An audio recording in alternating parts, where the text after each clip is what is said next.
ഭാര്യയ്ക്ക് വീട്ടിൽ പോണെന്ന് പറയുമ്പോ ഞങ്ങൾ ആണുങ്ങൾ ആദ്യമെല്ലാം കുറച്ച് കടുപ്പിടുത്തം പിടിക്കുന്നത് നിങ്ങളുടെ ആഗ്രഹത്തിന് വിലങ്ങ് തടിയായി നിൽക്കുന്നത് കൊണ്ടല്ല. എത്രയൊക്കെ കുറ്റം പറഞ്ഞാലും പിണങ്ങിയാലും ഞങ്ങൾക്ക് ഞങ്ങളുടെ ചങ്കിലെ ചോരയും കണ്ണിലെ കൃഷ്ണമണിയും കെട്ടിയോളും പിള്ളേരും തന്നെയാണ്. നിങ്ങൾ വീട്ടിൽ പോകാൻ വേണ്ടി കിടന്ന് പിടയ്ക്കുമ്പോ ശരിക്കും പിടയുന്നത് ഞങ്ങളുടെ ചങ്ക.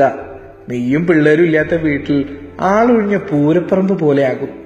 അതുവരെ ഇല്ലാത്ത തിരക്കും ബഹളവും ഞങ്ങൾ കാണിക്കുന്നത് കുറച്ചു സമയം കൂടി പിള്ളേരെയും കണ്ട് നിന്റെ ആ ഒച്ചപ്പാടും ബഹളവും ഒന്ന് കാണാനാ. നിങ്ങൾ പ്രസന്ന മുഖവുമായി എനിക്കൊരു ടാറ്റയും തന്ന് പിള്ളേരെയും കൊണ്ട് കണ്ണിൽ നിന്ന് മായുമ്പോ ചിലപ്പോഴെങ്കിലും കൽബിൽ കരയാറുണ്ട്. പിന്നെ കണ്ണ് നനയാത്തത് ഒരാണായി ജനിച്ചത് കൊണ്ടായിരിക്കും. നിങ്ങളെക്കാൾ സ്നേഹവും സ്വാദുള്ള ഭക്ഷണവും ഞങ്ങളുടെ അമ്മമാര് നൽകുന്നുണ്ട്. എങ്കിലും നിങ്ങൾ വന്ന് അടുത്ത് നിന്ന് വിളമ്പി തന്ന് പിള്ളേരെ വഴക്ക് പറഞ്ഞും കഥ പറഞ്ഞും കഴിപ്പിക്കുന്ന ആ ഒരു അലയടി വീടിന്റെ മതിലുകൾക്കും അടുക്കളയിലെ പാത്രങ്ങൾക്ക് പോലും നഷ്ടാകുന്നുണ്ടാവും.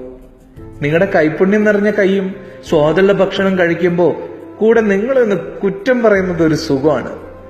നിന്റെ അമ്മ ഇങ്ങനെ ഉണ്ടാക്കിയാണോ പഠിപ്പിച്ചിരിക്കുന്നതെന്ന് ചോദിക്കുമ്പോ നിങ്ങളുടെ മുഖത്ത് വിരിയുന്ന ദേഷ്യവും എന്നാ നല്ലൊരുത്തിനെ വരെ കെട്ടിക്കൊള്ളാൻ പറഞ്ഞുള്ള ചാട്ടവും കൂടിയാകുമ്പോ നല്ല ചൂടത്ത് തണുത്ത മോര് കുടിക്കുന്ന രസാണ്.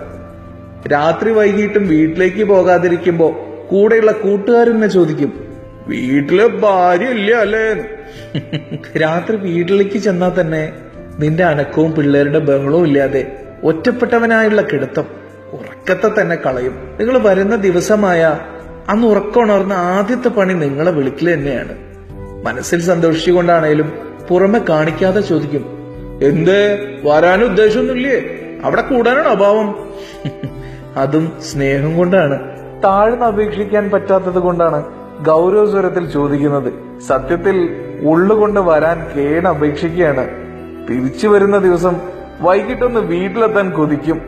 പിള്ളേരെ ഒന്ന് കാണാൻ അവർക്ക് ഇഷ്ടമുള്ളതെല്ലാം വാങ്ങിക്കൊണ്ടുവരും. കൂടെ നിങ്ങൾക്ക് ഇഷ്ടമുള്ളത് വാങ്ങാൻ മറക്കാറില്ല കേട്ടോ.